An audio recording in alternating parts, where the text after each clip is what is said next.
Adu mulut hingga aksi lempar kursi mewarnai musyawarah cabang P3 Kota Makassar. Muscap dengan agenda pemilihan ketua DPC ini ricuh setelah panitia membatalkan dan menunda pemilihan. Alhasil para calon protes dan menolak keputusan panitia. Mereka bahkan menilai ada dugaan kecurangan dalam pemilihan ketua DPC Kota Makassar. Sebelumnya, pemilihan ketua DPC Makassar diikuti 3 calon masing-masing, Asis Namo, Akbar Yusuf, dan Rahmat Taqwa Quraisy. Ada yang tidak rela Muscap ini dinahkodai oleh pemimpin baru. Itu.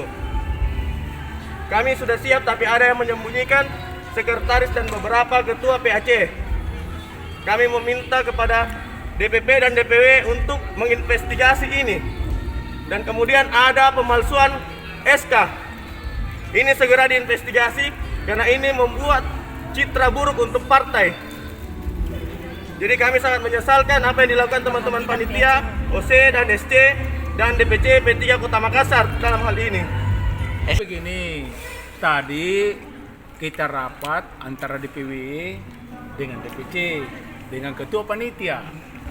Disepakati bahwa sampai batas waktu jam 1.00 verifikasi belum selesai, maka muscap itu ditunda. Itu hasil keputusan dari DPW dan DPC dan panitia. Tapi bagaimana tadi itu yang ada 2 SK terbit, SK 2 bersama yang terbit? Inilah karena 2 SK ini gunanya verifikasi. Yang mana punya legal standing.